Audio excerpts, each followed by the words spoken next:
Hello, darlings. You've all heard of Marilyn Monroe.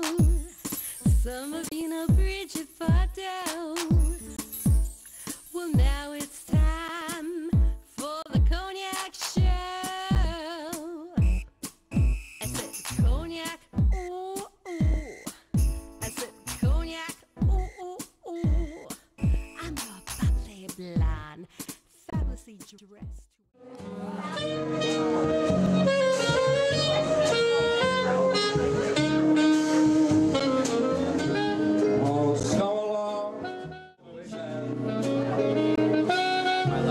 Two sweethearts have a summer wind.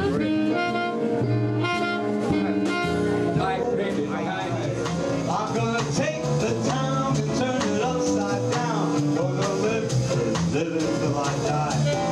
They're gonna say, Tom, when the jungle shadows fall, like the tick-tock of that stately clock as it stands against the wall. You are the one, only beneath the moon and under the sun.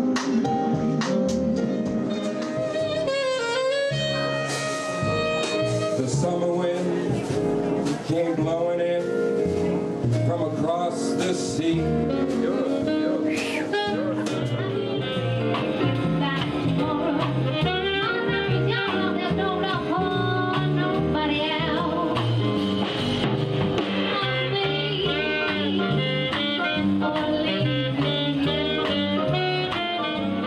These vagabond shoes are long in the street, right through the very heart of it, New York, New York. I wanna wake up in a city that doesn't sleep, find out king of the head. I think you get there. Top of the heap.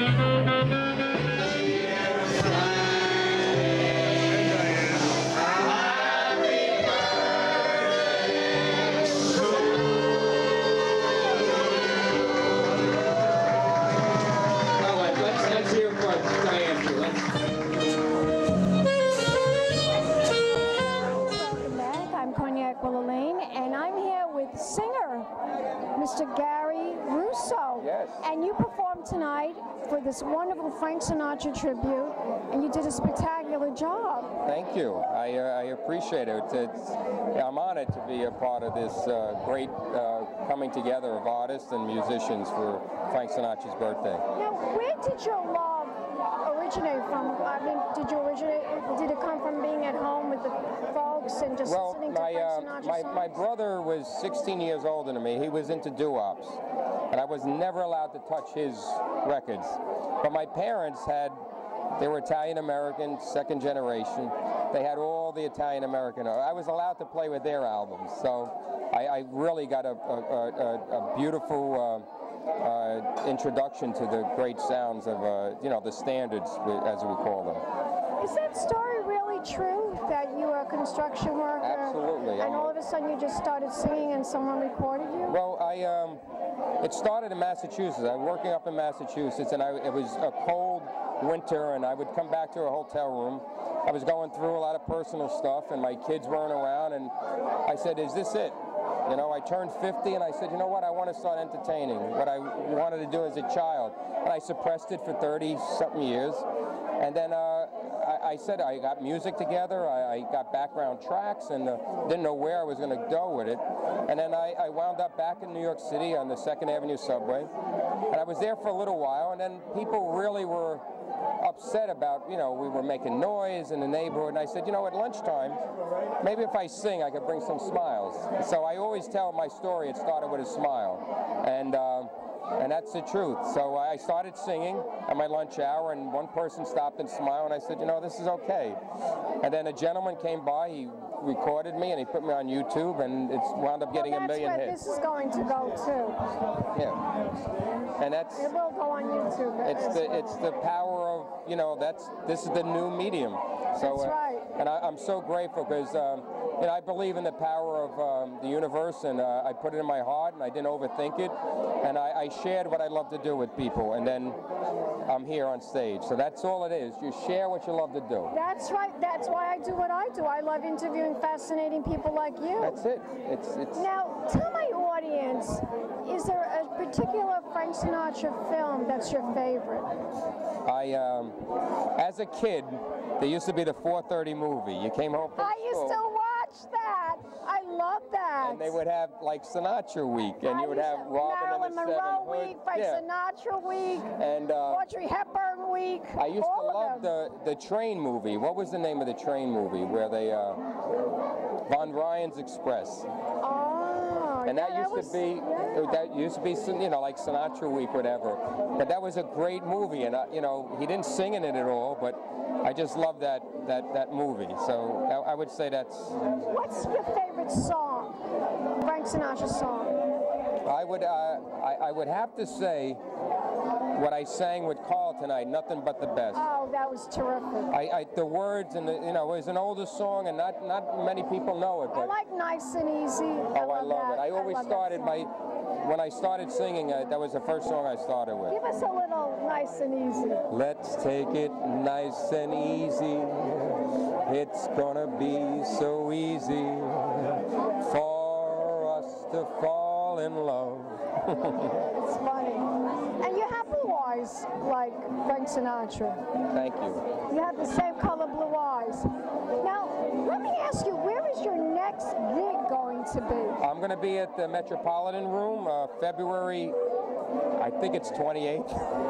But yeah, it's in February. But if you're not so sure about that, I'm sure we can find out all the information about I have a website. Tell my audience what It's your Gary Russo's site, site.com. Beautiful. Thank you so much for coming I out. want to thank you so much for talking to me right here at the Frank Sinatra Tribute at this wonderful restaurant, Iguana, NYC. Are you going to give me a kiss goodbye, John? Yes. Thank you. Happy holidays. Happy holidays. And we'll be back in a moment with more celebrity interviews. But first, a word from our sponsor, Bermuda Limousine International. Big champagne kisses.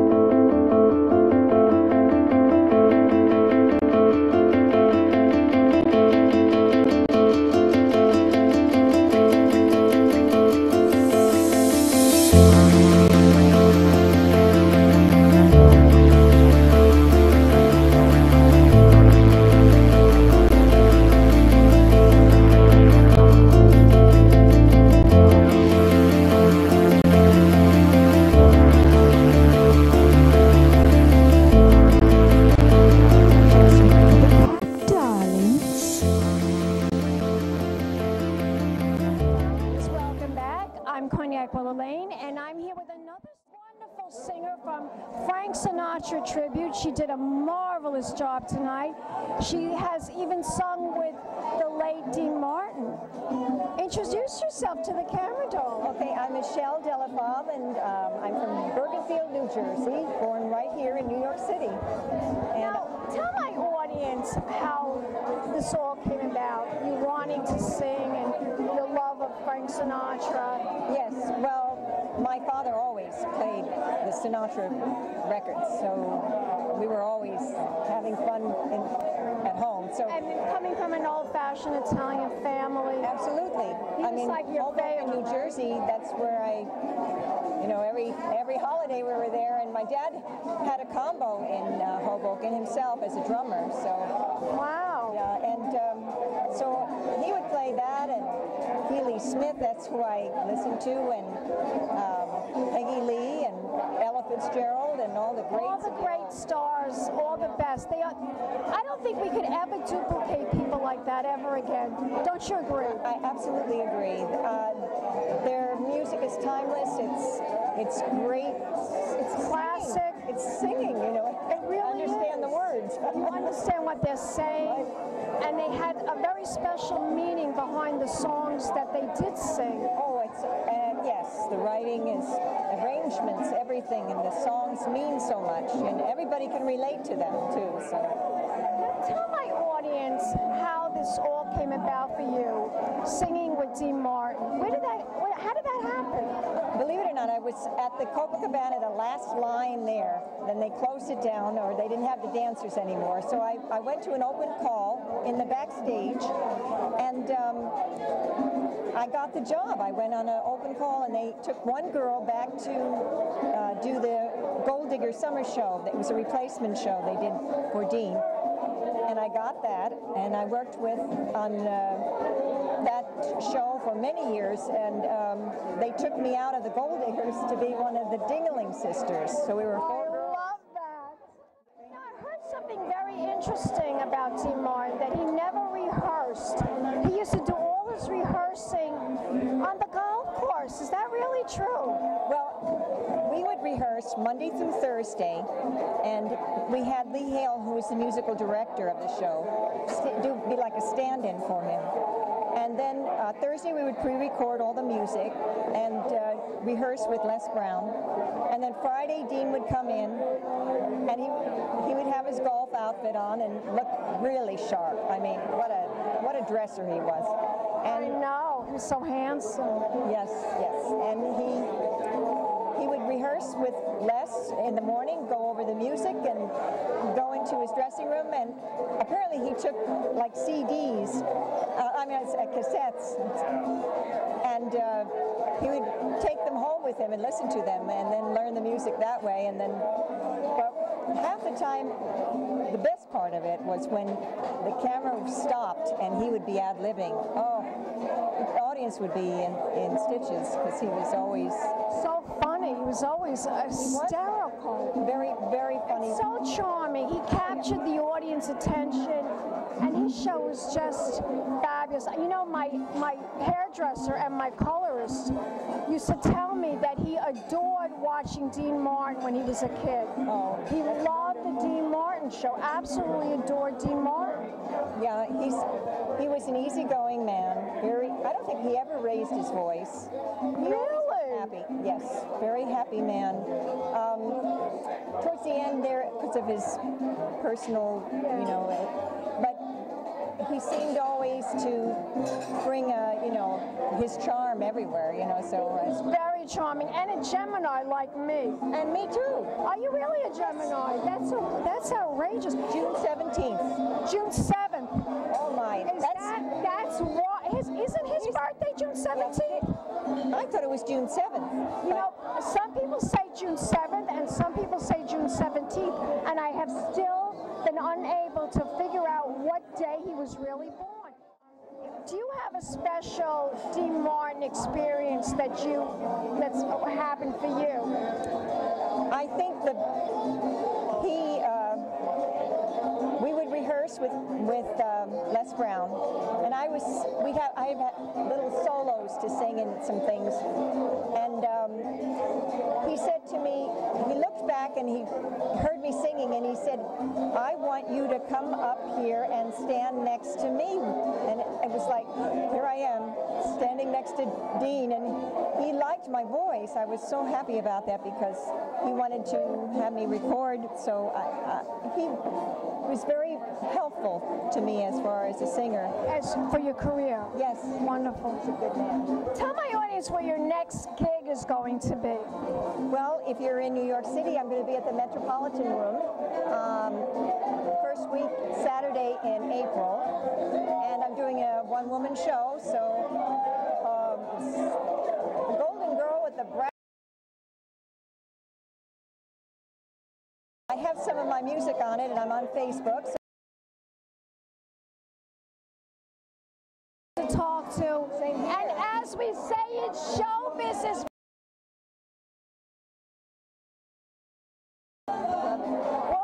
a moment with more celebrity interviews right here at this fabulous restaurant, Iguana, NYC, for the Frank Sinatra tribute. Big champagne kisses. Dress to impress, one of a kind girl.